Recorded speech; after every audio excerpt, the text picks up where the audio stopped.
సుఖీభవకు స్వాగతం. ఈ రోజు సుఖీభవలో చర్మంపై కొయ్యకండ పెరిగిందా? రక్త పరీక్ష ఫలితాన్ని అర్థం చేసుకోవటం ఎలా? ఏసీ చల్లదనంతో కళ్లకు ముప్పు, గుండె పనితీరు నెమ్మదించిందా? ఇంకా హెల్త్ టిప్. చర్మానికి దెబ్బ తగిలినప్పుడు, గాయమైనప్పుడు అవి మానిపోయిన తర్వాత కూడా వాటి తాలూకు మచ్చలు మిగిలిపోవటం మనకు తెలిసిందే. ఆపరేషన్ తాలూకు గాయాల విషయంలో ఇది మనకు స్పష్టంగా తెలుస్తూ ఉంటుంది. అయితే కొన్ని సందర్భాల్లో కోతలు, ఘాట్లు మానిపోతున్న దశలో ఆ భాగంలోని కణజాలం అంతా గట్టిగా కొయ్యకండలాగా మారి చర్మంపై ఉబ్బెత్తుగా కనిపిస్తూ ఉంటుంది. ఈ రకమైన కణజాలాన్ని కీలాయిడ్స్ గా పిలుస్తారు. వీటితో ఎలాంటి ప్రమాదం ఉండదు, కానీ చూడటానికి మాత్రం ఎబ్బెట్టుగా కనిపిస్తూ ఉంటుంది. అయితే ఇలాంటి కీలాయిడ్స్ ని మాయం చేయడానికి ఆధునిక వైద్యంలో ఇవాళ చక్కటి చికిత్సలు ఉన్నాయని చెబుతున్నారు నిపుణులు. కీలాయిడ్స్ ని కరిగించే ఆధునిక చికిత్సల గురించి ఇప్పుడు తెలుసుకుందాం.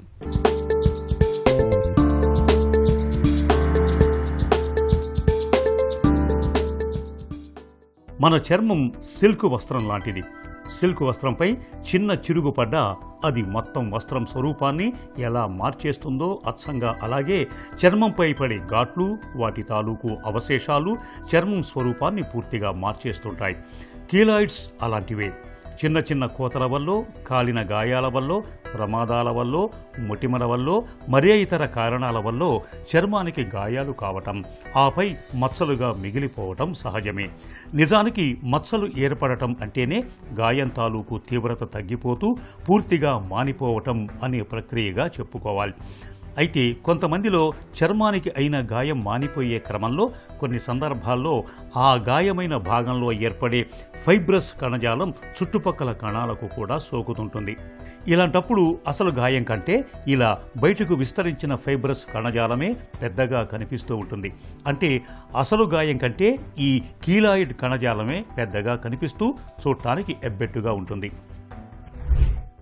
ఈ కీలాయిడ్ అనేది ఎక్సెస్ అంటే ఎందుకు వస్తుంది అని అంటే కనుక, సపోజ్ ఏదైనా సరే దెబ్బ తగిలినప్పుడు కానీ, ఇంకా లేదన్నా ఫర్ అదర్ సర్జరీ చేసినా కానీ ఏమవుతుందంటే ఆ ఏరియా హీల్ అయ్యేటప్పుడు నార్మల్గా కొంచెం బేసిక్ స్కిన్, దాని కింద ఉండే కనెక్టివ్ టిష్యూను, దాన్ని ఎక్కువగా డర్మిస్ అంటాం అనమాట. That is the one which holds our ఇదన్నమాట, ఆ ప్రాపర్టీని. సో అది దాని కింద ఉండే ఫ్యాట్ కానీ అండ్ ఇంకా మిగతా సబ్స్టెన్సెస్ కూడా ఉంటాయి, స్ట్రక్చర్స్ కూడా. ఈ హీల్ అయ్యేటప్పుడు ఏంటంటే డర్మిస్లో అంటే మన చర్మం కింద ఈ కనపడే ఈ కలర్ యొక్క దాని కింద ఏంటంటే దీని ఎపిడర్మిస్ అంటారు, వెరీ థిన్ లేయర్ అన్నమాట. దీని కింద యాక్చువల్ అసలు ఇది ఉంటుంది డర్మిస్ అని, అందరికీ తెల్లగానే ఉంటుంది. అది దాంట్లో ఉండే కొంచెం కనెక్టివ్ టిష్యూ ఏంటంటే ఒక కంపోనెంట్ బాగా ఎక్సెసివ్గా ప్రొలిఫరేట్ అయ్యి బాగా ఎక్కువగా ఫామ్ అయ్యి ఏమవుతుందంటే హైపర్ట్రోఫిక్ స్కార్ అంటాం, బాగా ఎక్కువ వస్తా అంటే. అదే గనక ఆ బౌండరీస్ కూడా దాటిపోయి పక్కకు కూడా వెళ్ళిపోతా అంటే దాన్ని కీలాయిడ్ అంటాం. చర్మంపై కొయ్య కండలాగా కనిపించే కీలాయిడ్స్ కణజాలం సాధారణంగా ఛాతీ, భుజాలు, చెవులు, చెంపల భాగాల్లో ఎక్కువగా పెరిగే అవకాశం ఉంటుంది. ఆపరేషన్ తాలూకు గాయాలు మానిపోయిన తర్వాత కొంతమందిలో కుట్లు వేసిన భాగంలో కీలాయిడ్స్ పెరుగుతూ ఉంటాయి. ముఖ్యంగా బైపాస్ సర్జరీ చేయించుకున్న వాళ్లలో ఈ తరహా కీలాయిడ్స్ని మనం చూడొచ్చు. అలాగే కొంతమందిలో మొటిమలు ఉధృతంగా వచ్చి తగ్గిపోయిన తర్వాత ముఖం మీద వాటి తాలూకు మచ్చలు మిగిలిపోయి కీలాయిడ్స్గా రూపాంతరం చెందుతూ ఉంటాయి. అలాగే చికెన్ ఫాక్స్ తాలూకు మచ్చలు, కాలిన గాయాలు, టీకాలు వేయించుకున్న భాగాల్లో కూడా కీలాయిడ్స్ పెరిగే అవకాశం ఉంటుంది. అమ్మాయిల్లో కొంతమందిలో చెవులు కుట్టించుకున్న తర్వాత చెవి తమ్మెల మీద కూడా కీలాయిడ్స్ వచ్చే అవకాశం ఉంటుంది. కొంతమందిలో వంశపారపర్యంగా కీలాయిడ్స్ వస్తూ ఉంటాయి. ఏదైనా దెబ్బలు తగిలి హీల్ అవుతున్నప్పుడు, పుండు మాంతున్నప్పుడు ఫర్ వేరియస్ సెన్సెస్ అంతా బాగానే అయిపోతుంది. ట్రీట్మెంట్, సూచరింగ్ అన్నీ బాగానే అయిపోతాయి. ఎస్పెషల్లీ ఈ ఏరియాలు కానీ, బ్యాక్ మీద కానీ ఆర్ ఇంకా అదర్ ఏరియాస్ అయినా కానీ ఎక్సెసివ్ స్కార్ ఫార్మేషన్ వచ్చినప్పుడు అది కూడా కీలాయిడ్ ఫామ్ అవుతూ ఉంటుంది.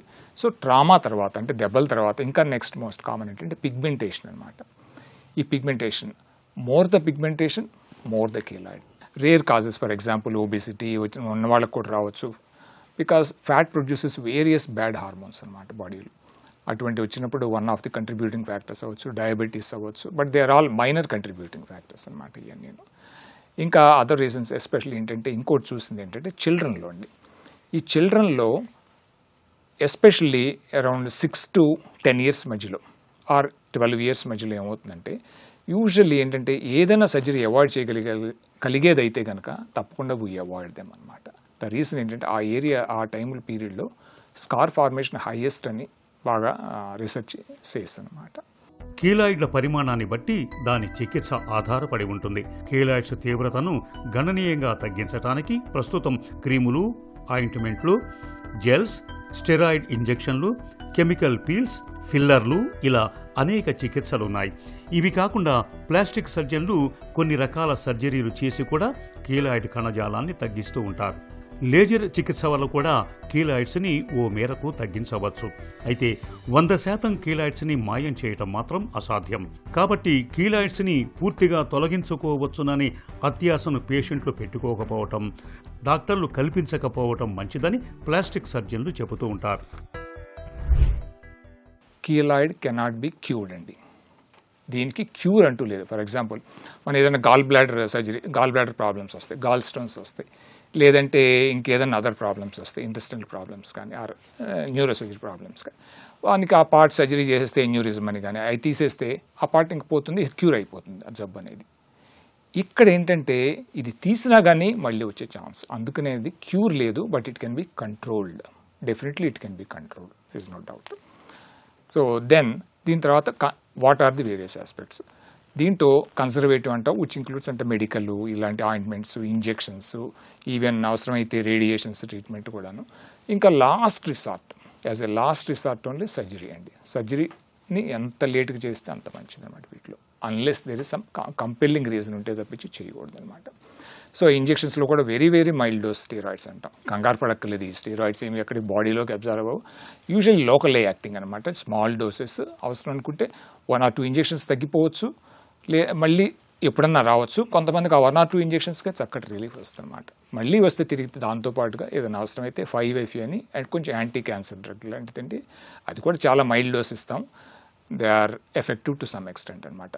About 50% or even more than 50%లో ఈ విధంగా మనం దాన్ని కంట్రోల్ చేయొచ్చు. సో దాని అంటే సైజుని తగ్గించవచ్చు, బట్ ఏంటంటే మళ్ళీ రాబోయేదాన్ని మనం ఆపలేమన్నమాట అదనమాట. సో నెక్స్ట్ రికరెంట్గా వస్తుంది, ఇన్ఫెక్టివ్గా ఉంది, చాలా ప్రాబ్లమ్స్ వస్తున్నాయి అని అంటే కనుక then as a last resort surgery చేస్తాం. సర్జరీలో ఏంటంటే ఆ పార్ట్ తీసేస్తాం, ఆ ఏరియాని మళ్ళీ రీకన్స్ట్రక్ట్ చేస్తాం. ఏదైనా చిన్న కండ కానీ ఏదైనా ఇలాంటి పెట్టి కానీ అలాంటి కొన్ని మెజర్స్ ఉంటాయి. దాని ద్వారా సర్జరీ ద్వారా ఆ కీలాయిడ్ని వీ ట్రై టు అవాయిడ్ అనమాట. అందాల చంద్రునికి సైతం ఓ మచ్చ ఉంటుందని నానుడి. కనిపించని ప్రాంతాల్లో ఘాట్లు, మచ్చలు, కీలాయిడ్స్ ఏర్పడితే బాధే లేదు.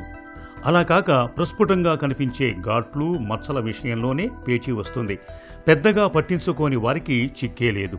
అలా కాకుండా కాస్మెటిక్గా ఇబ్బంది అని భావించే వారికి chemical peels, fillers, creams, gels, steroid ఇంజెక్షన్లు, ఇంకా లేజర్ చికిత్స లాంటివి ప్రస్తుతం అందుబాటులో ఉన్నాయి. వీటి సాయంతో నేడు కీలాయిడ్స్ కణజాలాన్ని చాలా వరకు చక్కగా తగ్గించుకోవచ్చు. రక్తం మనకు ప్రాణాధారం. మన ఒంట్లోని కణకణానికి ప్రాణవాయువును, పోషకాలను అందించే జీవ పదార్థం. అంతేకాదు మన దేహంలో అనారోగ్యాన్ని తెచ్చిపెట్టే కారకాలను కూడా ఇట్టే పట్టిస్తుంది. అందుకే రక్త పరీక్షకు అంత ప్రాధాన్యం. అనారోగ్యంతో ఆసుపత్రికి వెళ్ళినప్పుడు డాక్టర్లు మనకు ఖచ్చితంగా CBP అంటే కంప్లీట్ బ్లడ్ పిక్చర్ పరీక్షను చేయించుకురమ్మని చెబుతూ ఉంటారు. CBP చేయటం వల్ల మన ఒంట్లోని రక్తం తాలూకు పూర్తి వివరాలు తెలుస్తాయి. దీంతో డాక్టర్లు మన అనారోగ్యాన్ని తేలికగా అంచనా వేయగలుగుతారు. రక్త పరీక్షలో వచ్చిన ఫలితాలు ఏం సూచిస్తాయో, వాటిని ఎలా అర్థం చేసుకోవాలో ఇప్పుడు తెలుసుకుందాం.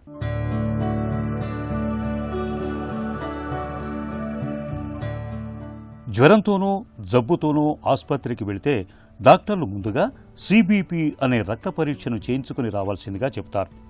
అసలేమిటి CBP? కంప్లీట్ బ్లడ్ పిక్చర్కి వాడుక పేరే CBP. ఈ పరీక్షలో మన నుంచి రక్తం సేకరించిన తర్వాత అందులోని వివిధ రకాల కణాలు, ప్లేట్లెట్లు, ప్లాస్మా తదితర రసాయనాల స్థాయిలను లెక్కిస్తారు. వీటిలోని హెచ్చుతగ్గులను బట్టి డాక్టర్లు సులువుగా వ్యాధి నిర్ధారణ చేసుకొని ఆపై చికిత్స మొదలు పెడుతూ ఉంటారు. మరి రక్త పరీక్షలో ఫలితాల్ని ఎలా అర్థం చేసుకోవాలి?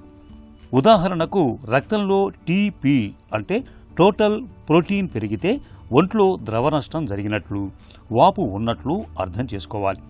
ఒకవేళ TP తక్కువగా ఉంటే రక్తస్రావం, కాలేయం, కిడ్నీలు, జీర్ణకోశంలో ఎక్కడో ఏదో సమస్య తలెత్తినట్లే.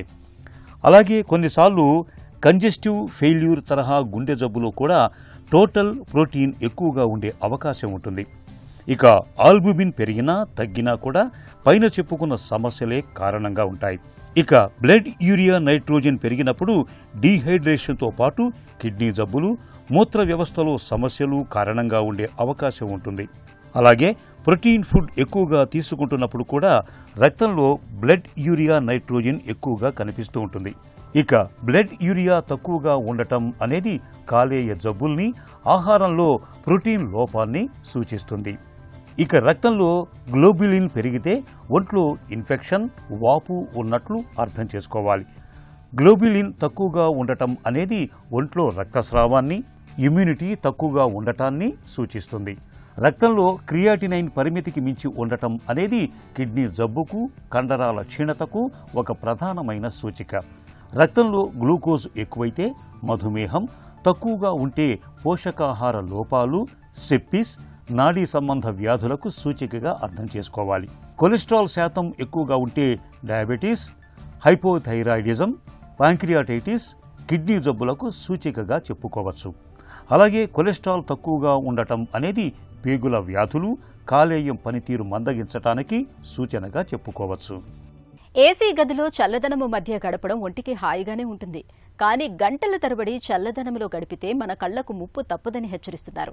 ఏసీ గదుల్లో చల్లటి వాతావరణంలో ఎక్కువసేపు ఉన్నప్పుడు వాతావరణంతో తేమ ఇట్టే ఆవిరైపోతూ ఉంటుంది. దీంతో కళ్లలోనూ తడి తగ్గుతూ ఉంటుంది. ఫలితంగా కళ్ళు పొడిబారిపోతాయి.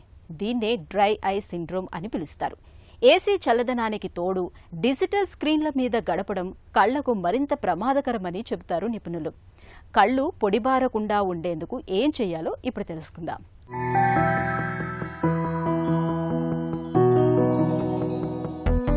ఏసీ గదుల్లో చల్లదనం మధ్య గడపడాన్ని మనలో చాలా మంది ఇష్టపడతారు. అయితే గంటల తరబడి ఏసీ గదుల్లో గడపడం ఆరోగ్యానికి ఏమంత మంచిది కాదని, ముఖ్యంగా కళ్ళు పొడిబారిపోతాయని నిపుణులు హెచ్చరిస్తున్నారు. సుదీర్ఘకాలం ఏసీ చల్లదనంతో డ్రై ఐ సిండ్రోమ్ కేసులు పెరుగుతున్నట్లు ఇప్పటికే పలు అధ్యయనాల్లో తేలింది. ఏసీ చల్లదనానికి గాలిలో తేమ ఇట్టే ఆవిరైపోతుంటుంది. దీంతో వాతావరణం పొడిగా మారుతుంది. ఇలాంటి పరిస్థితుల్లో కళ్ళల్లో కూడా తడి తగ్గుతుంది. ఫలితంగా కళ్ళు పొడిబారిపోతుంటాయి. సరిగా ఆహారం తీసుకోకపోవడం, డీహైడ్రేషన్, కాలుష్యం, సరిగా నిద్ర లేకపోవడం వంటివి ఈ రుగ్మతను మరింతగా పెంచుతాయి. దీంతోపాటు ఎక్కువసేపు స్క్రీన్ అంటే రోజుకు 6 నుంచి 7 గంటలు చూడటం అనేది కూడా కళ్ళు పొడిబారేందుకు కారణమవుతోందని డాక్టర్లు చెబుతున్నారు. డ్రై ఐ సిండ్రోమ్ బారిన పడినప్పుడు కళ్ళల్లో మంట, దురద, ఎర్రగా మారడం, చూపు మందగించడం, కళ్ళ నుంచి నీళ్లు కారడం, పుసులు రావడం, వెలుగును తట్టుకోలేకపోవడం వంటి ఇబ్బందులు తలెత్తుతుంటాయి. డ్రై ఐ సిండ్రోమ్ను నిర్లక్ష్యం చేస్తే అది కార్నియాను దెబ్బతీయవచ్చు. కొన్ని సందర్భాల్లో కంటి చూపు కూడా పోవచ్చు. డయాబెటీస్, థైరాయిడ్, దీర్ఘకాలిక వ్యాధులున్న వారిలో ఈ సిండ్రోమ్ మరింత ప్రమాదకరం. కాబట్టి కళ్ళు పొడిబారకుండా చూసుకోవడం అన్ని విధాలా మేలు. ఇందుకు ఎక్కువసేపు ఏసీ గదిలో గడపడాన్ని తగ్గించుకోవాలి. ఏసీ ఉష్ణోగ్రతను అత్యంత తక్కువ స్థాయిలో ఉంచకూడదు. ఏసీ నుంచి వచ్చే గాలి నేరుగా మన శరీరాలను తాకేలా ఉండకూడదు. గదిలో తేమ ఉండేలా తేమను పరిరక్షించే యంత్రాలను ఏర్పాటు చేసుకోవాలి. శరీరంలో నీటి శాతం తగ్గకుండా చూసుకోవాలి. మొబైల్, ల్యాప్టాప్ వంటి డిజిటల్ స్క్రీన్లను ఉపయోగిస్తున్నప్పుడు తరచూ కళ్ళను ఆర్పుతూ ఉండాలి. పొడి వాతావరణం నుంచి రక్షణ కోసం కళ్లద్దాలను వాడుకోవడం మేలు. కళ్ళను తడిగా ఉంచుకోవడానికి అవసరమైన మందులను వైద్యుల సూచనల మేరకు వాడాలి. హార్ట్ ఫెయిల్యూర్ అనగానే మనలో చాలా మంది గుండె కొట్టుకోవడం ఆగిపోయిందని అనుకుంటారు. కానీ అది నిజం కాదు. హార్ట్ ఫెయిల్యూర్ అంటే గుండె పనితీరు నెమ్మదించడం, క్రమంగా మందగించిపోవటం అన్నమాట. అంటే గుండె తన శక్తి సామర్థ్యాలు కోల్పోయి రక్తాన్ని సరిగ్గా పంపింగ్ చేయలేక అవస్థలు పడుతోందని అర్థం. ఇది చాలా ఇబ్బందికరమైన పరిస్థితి. గుండె పనితీరు నెమ్మదించినప్పుడు శరీర కణాలకు తగినంత ప్రాణవాయువు అందదు. ఇలాంటప్పుడు ఆయాసం అనేది అతిపెద్ద సమస్యగా మారుతుంది. చిన్న చిన్న పనులకే అలసట ముంచుకొచ్చేస్తూ ఉంటుంది. మరి ఈ ఇబ్బందుల్ని తట్టుకుంటూ జీవనయానాన్ని సాగించడం ఎలా? మనిషిని క్రమంగా జీవత్వంలా మార్చేసే దీర్ఘకాలిక జబ్బు హార్ట్ ఫెయిల్యూర్ గురించిన పూర్తి వివరాల్ని డాక్టర్ని అడిగి ఇప్పుడు తెలుసుకుందాం.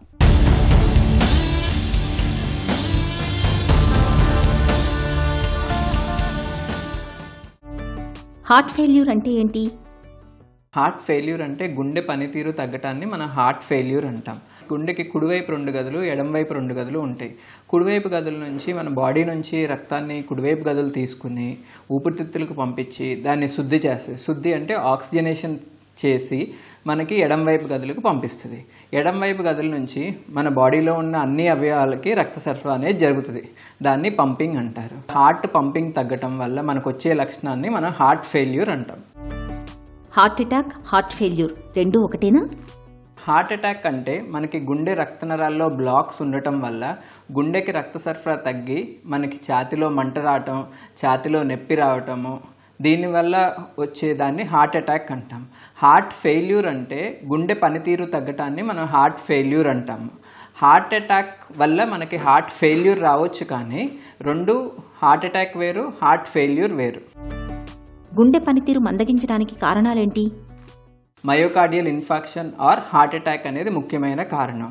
తర్వాత మిగతా కారణాలు coronary artery disease or heart attack, తర్వాత బీపీ ఎక్కువ కాలం నుంచి బీపీ కంట్రోల్లో లేకపోవటం వల్ల, షుగర్ అదుపులో లేకపోవటం వల్ల, తర్వాత కార్డియోమయోపతీస్ అంటాం. కార్డియోమయోపతీస్ అంటే గుండె కండరాలు వీక్ అవటం. దీంట్లో డైలేటెడ్ కార్డియోమయోపతి అంటే ఇన్ఫెక్షన్స్ వల్ల కానీ, వైరల్ ఇన్ఫెక్షన్స్ వల్ల కానీ, ఆల్కహాల్ వల్ల కానీ గుండె కండరాలనే వీక్ అవ్వటం. తర్వాత రిస్ట్రిక్టివ్ కార్డియోమయోపతి, తర్వాత హైపర్ట్రోఫిక్ కార్డియోమయోపతి అంటే గుండె కండరాలు వాపు అవ్వటం వల్ల గుండె పనితీరు అనేది తగ్గుతుంది. తర్వాత మిగతా కారణాల్లో మనకి వాల్వులర్ హార్ట్ డిసీజ్ అంటే గుండెకి మధ్యలో ఉండే కవటాల్లో లీక్ అవ్వటం కానీ, గుండె కవటాలు సన్నపట్టడం వల్ల కానీ, లేకపోతే కంజెనిటల్ హార్ట్ డిసీజ్ పుట్టుకతో వచ్చే గుండె జబ్బుల వల్ల కూడా మనకు హార్ట్ ఫెయిల్యూర్ అనేది రావచ్చు. గుండె పనితీరు మందగించినట్లు తెలుసుకోవటం ఎలా?